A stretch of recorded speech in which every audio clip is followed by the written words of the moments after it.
हमने सिखाया था कि लाइन सेगमेंट कैसे बनाया जाता है। लाइन सेगमेंट हम स्केल पर इसको ऐसे नापते हैं, जितना भी नाप के और उतने का लाइन में से काट देंगे, वो हमारा लाइन सेगमेंट कट जाएगा। एक पॉइंट पर रख के उसको आर्क लगाएंगे तो वो लाइन सेगमेंट बन जाएगा। और एक कॉपी ऑफ लाइन सेगमेंट था। कॉपी ऑफ लाइन सेगमेंट में हम उसको एक लाइन से एक सेगमेंट दे रखा है, उसको इतना कॉपी करेंगे, यहां से इतना नापेंगे, इसको खोलेंगे, उसके हिसाब से एडजस्ट करेंगे जितना है, और उसके बाद एक लाइन सेगमेंट, एक लाइन खींच के और उस पे पॉइंट रख के ऐसे एक आर्क लगा देंगे तो वो लाइन सेगमेंट की कॉपी हो जाएगी। फिर हमने करा था इसमें परपेंडिकुलर। एक लाइन सेगमेंट पे परपेंडिकुलर कैसे ड्रॉ किया जाता है। एक लाइन सेगमेंट पे परपेंडिकुलर ड्रॉ करने के दो तरीके थे, from the point on the line and from the point outside the line.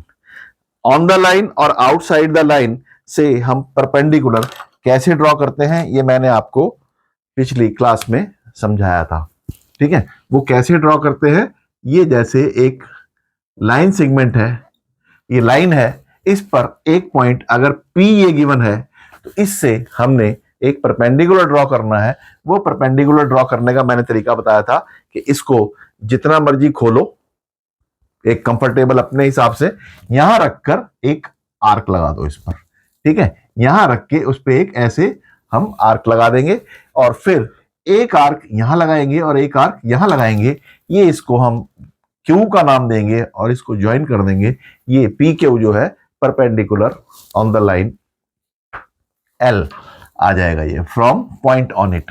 एक था from point outside on it. अगर ये पॉइंट R बाहर है, हम इससे खींचने के लिए यहां से कंपास खोलेंगे इतनी और लाइन पर एक आर्क लगाएंगे और इससे दो आर्क ऐसे लगाएंगे, सेम खुली हुई, जितना खुला हुआ है एक बार खोलेंगे हम यहां से, जितना खुला हुआ है उतनी ही आर्क्स आगे लगाएंगे ताकि एक आर्क को वो काटे। इसको हम S का नाम देंगे और इसको ज्वाइन करेंगे तो ये perpendicular from outside the line कहलाएगा। ठीक है, आइए इससे आगे का हम टॉपिक स्टार्ट करते हैं। इससे आगे के टॉपिक में अगला है the perpendicular bisector of A line segment. एक लाइन सेगमेंट का परपेंडिकुलर बाइसेक्टर हम कैसे ड्रॉ करते हैं, ये आज मैं आपको सिखाऊंगा। इससे पहले कि मैं आज का टॉपिक स्टार्ट करूं, आपसे मेरी रिक्वेस्ट है कि मेरे चैनल को सब्सक्राइब, शेयर और लाइक करना बिल्कुल ना भूलें और साथ में बेल बटन दबाना तो बिल्कुल ना भूलें। ठीक है, आइए शुरू करते हैं आज का topic, perpendicular bisector of A line segment. इसको अगर हम ऐसे लिखें, यहां पर perpendicular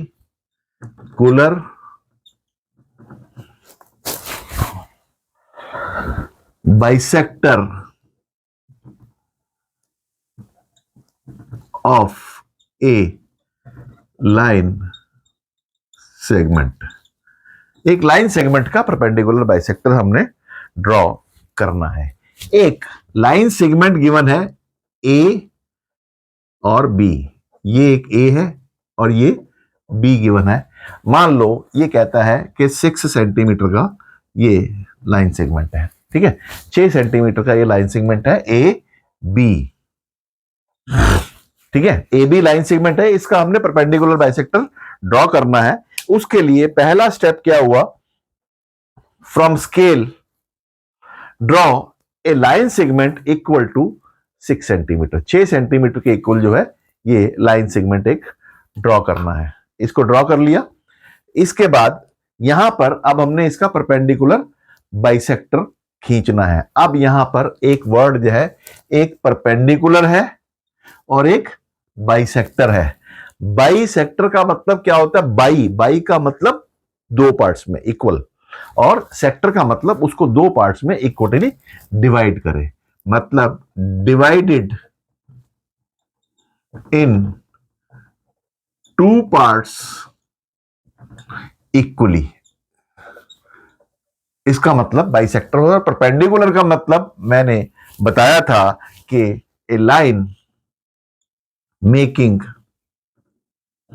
angle of 90 degree with other line is called perpendicular. मतलब अगर एक ये लाइन है, इस पर एक हम दूसरी लाइन को ऐसे परपेंडिकुलर ड्रॉ कर दे तो ये इसका परपेंडिकुलर कहलाएगा कि एल पर एम जो है परपेंडिकुलर है। मतलब यहां पर कहेंगे M is perpendicular to L, line M is perpendicular to line L, इसका मीनिंग ये है। अब परपेंडिकुलर बाइसेक्टर हम कैसे खींचेंगे, इसके लिए मैं आपको स्टेप्स ऑफ कंस्ट्रक्शन बता रहा हूं। स्टेप्स ऑफ कंस्ट्रक्शन में मैंने आपको बताया था कि स्टेप्स ऑफ कंस्ट्रक्शन का मीनिंग क्या होता है।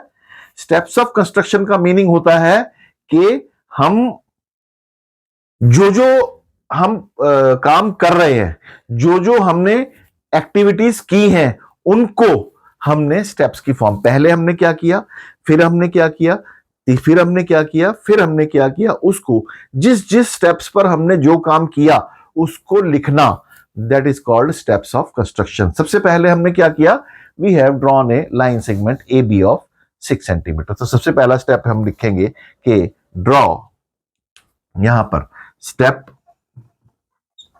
1, ठीक है, draw a line segment A B is equal to 6 centimetre. हमने एक line segment A B is equal to 6 centimetre draw कर लिया है। अब यहां पर पहले हमने लाइन सेगमेंट को कंस्ट्रक्शन की फॉर्म में किया था, तो वहां पर हमने कंस्ट्रक्शन की फॉर्म में कर रहे हैं।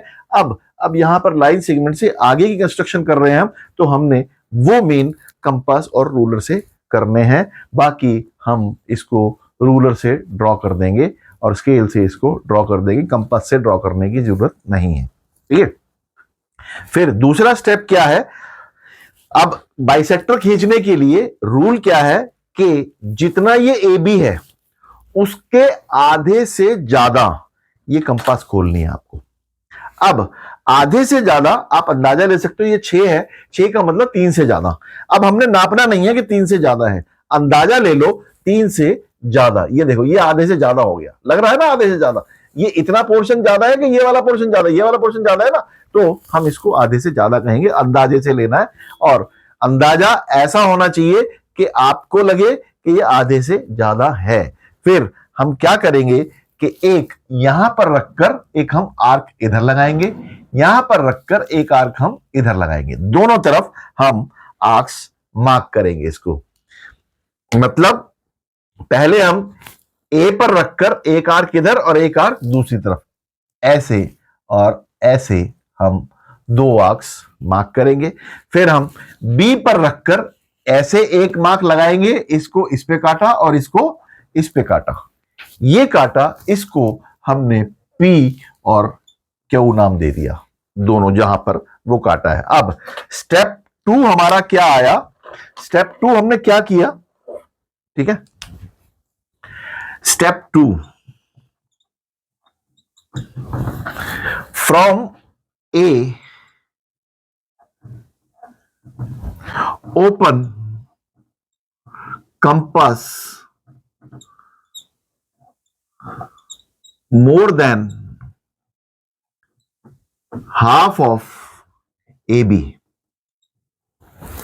ठीक है, AB से AB के हाफ से ज्यादा कंपास खोलनी है, and mark an arc on both sides of AB। मतलब इससे ए से दोनों साइड पर, एक इधर और एक इधर, आपने आर्क लगानी है। जो मैंने किया वो मैंने लिखा। अब यहां पर स्टेप 3, ठीक है, फ्रॉम बी, अब बी से भी हमने वही करना है, फ्रॉम बी रिपीट, मतलब अब हम रिपीट कर रहे हैं, repeat step 2 which intersect the previous arcs at P and Q। मतलब आपने जो हिंदी मीडियम वाले हैं वो हिंदी के हिसाब से लिखेंगे, जो इंग्लिश मीडियम वाले हैं वो इंग्लिश के हिसाब से लिखेंगे। मतलब मैं इसको हिंदी में भी अभी आपको समझा दूंगा, हिंदी वाले भी कोई स्टूडेंट्स हो सकते हैं यहां पर, मैं हिंदी में कैसे लिखेंगे वो भी मैं आपको बता दूंगा अभी। बी से भी हमने ऐसे ही कंपास रख के इस ए वाले प्रोसेस को रिपीट करना है। मतलब बी से भी एक आर्क और लगानी है, वो आर्क ऐसे लगानी है कि वे पिछली वाली जो आर्क लगी हुई है उसको काटे, और जहां काटे उसको नाम हमने पी और क्यू दे दिया। यह मैं हिंदी में बोल रहा हूं तो आप हिंदी में लिख सकते हैं। यहां कहते हैं एक लाइन सेगमेंट 6 सेंटीमीटर का ड्रॉ करें। ठीक है, पहला स्टेप। फिर ए से प्रकार को आधे से, ए बी के आधे से ज्यादा खोले और ए से उस ए बी के दोनों साइड, दोनों तरफ, ऊपर और नीचे एक आंख लगाए। फिर स्टेप 3 में बी से स्टेप नंबर 2 को दोबारा से करे और वो पिछली वाली आंख को पी और के ऊपर काटती है। ठीक है, यहां पर स्टेप 4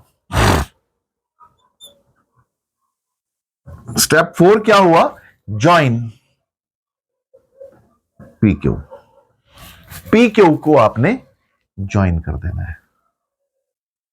तो ये जो पी क्यू हुआ ये ए बी को ओ पर काटता है। ठीक है, intersecting join P Q intersecting A B at O, A B को ओ पर, जो जो हम नाम लिखते जा रहे हैं वो भी हमने लिखना है। ए बी को ओ पर काटता है।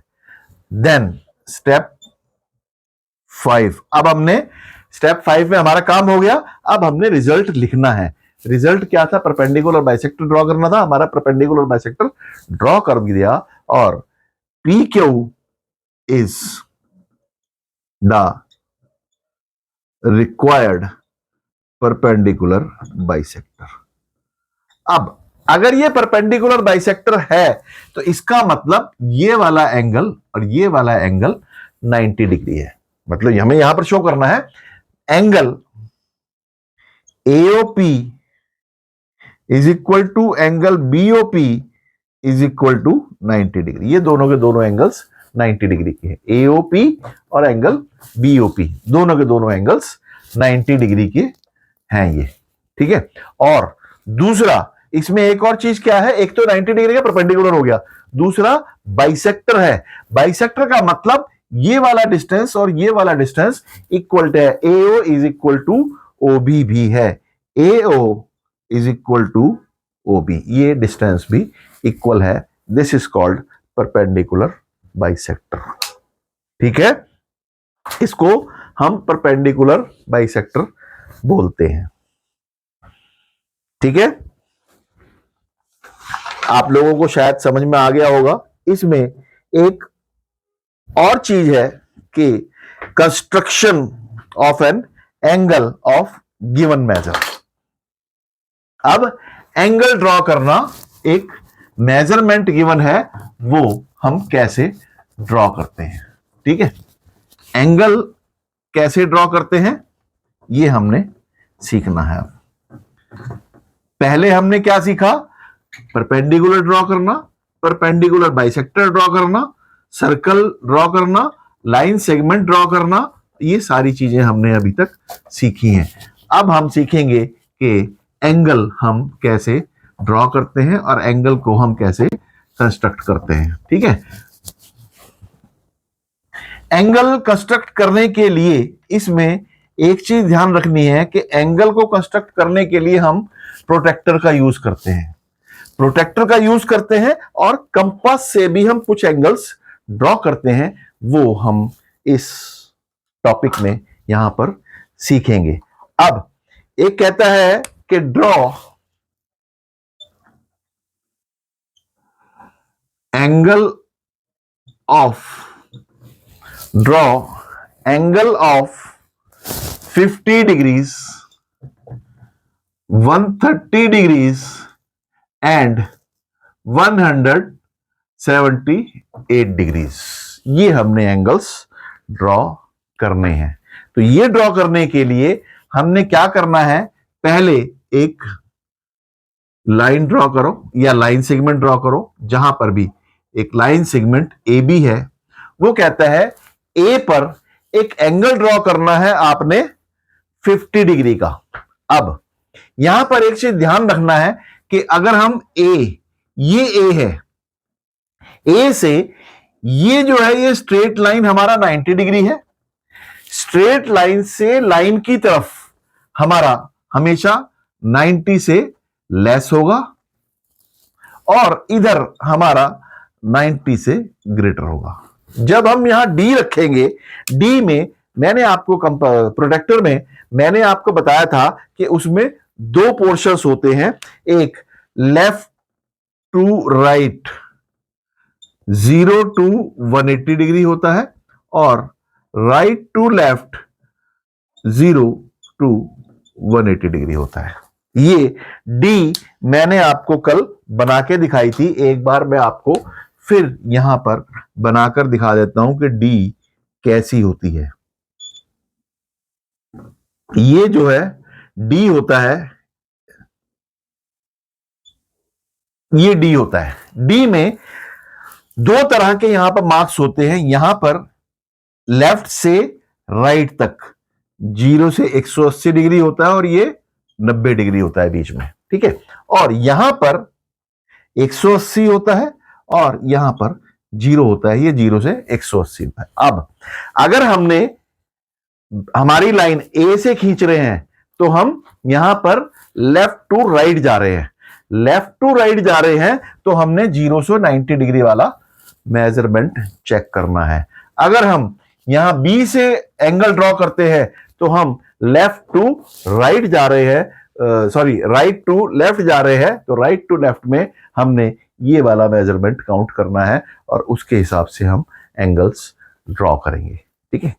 अब यहां पर 50 डिग्री, अब 0 से 50 डिग्री जो है, मान लो ये वाली लाइन है, तो डी पर जब हम देखेंगे लगभग 90 यहां पर है तो 45 यहां बीच में होगा, तो इसके हिसाब से 50 डिग्री यहां पर होगा। तो जब हम डी को यहां पर, डी का एक चीज और ध्यान रखनी है कि ये वाला जो बिल्कुल पोर्शन है, ये वाला ये पॉइंट 90 डिग्री के नीचे वाला यहां पर एक सेंटर पॉइंट होता है, उस सेंटर पॉइंट को हमने ए पर रखना है। यहां पर ए पर रखो इसको और डी को यहां रख के, और ये 50 डिग्री है, 50 डिग्री पे हम यहां एक मार्क लगा देंगे और इसको ज्वाइन कर देंगे, ये हमारा एंगल जो है वो 50 डिग्री का निकल जाएगा, ठीक है। कंस्ट्रक्शन में हमने क्या किया, draw a line segment A B on A, put the centre of the protractor, centre of the protractor लिख दिया, फिर from left to right portion mark on left to right portion of the protractor mark 50 degree and that will be the join 50 degree. यहां पर इसको जहां पर mark किया है उसको नाम दे दो C, mark that C, then angle CAB is the required 50 degree angle, ठीक है।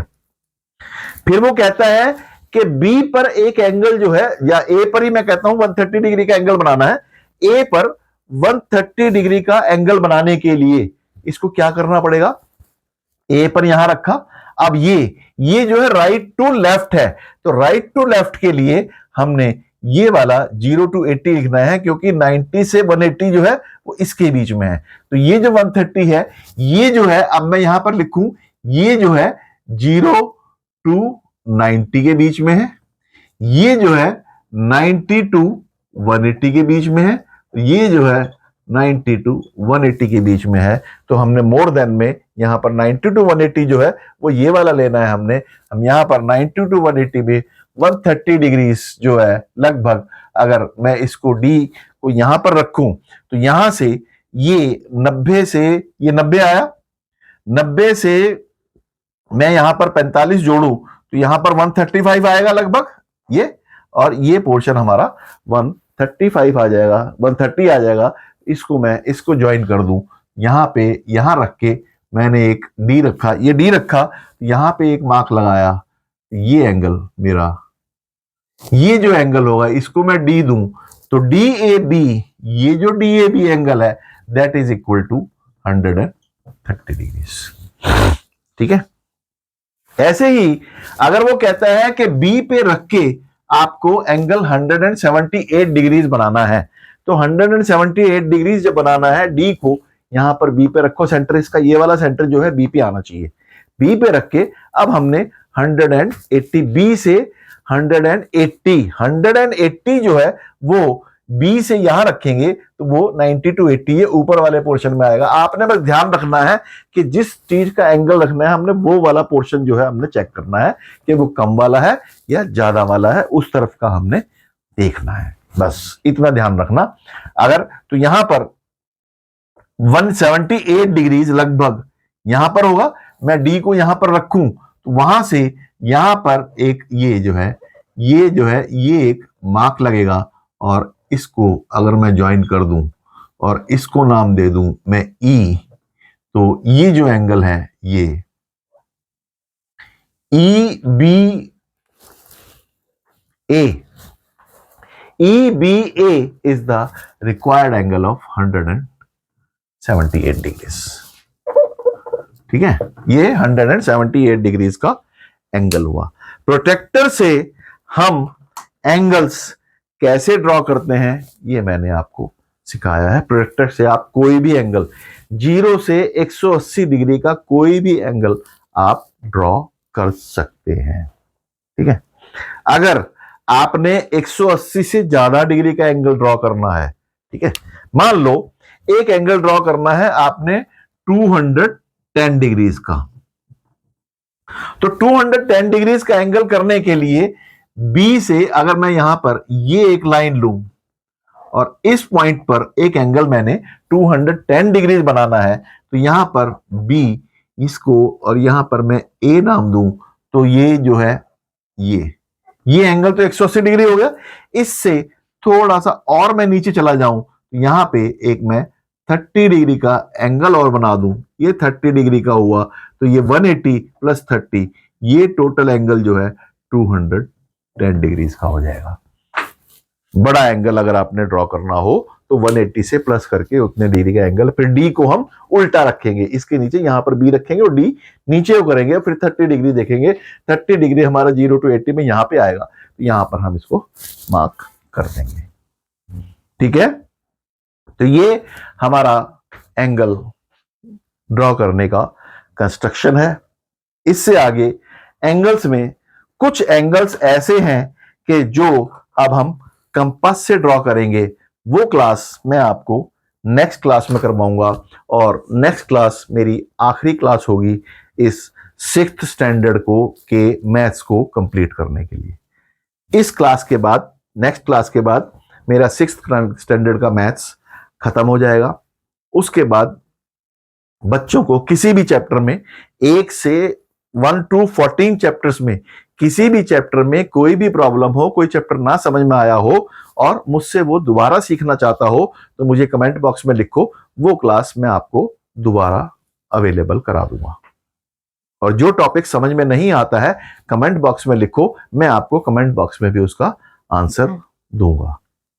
ठीक है, दूसरा फिर वही चीज, मैथ्स को आपने समझना ही है, रटना तो नहीं है। इसलिए मेरी शायद इतने टाइम से मैं आपको 14 चैप्टर्स करवा चुका हूं, और शुरू से मैं कहता आ रहा हूं कि मैथ्स रटने की चीज नहीं है, मैथ्स समझने की चीज है।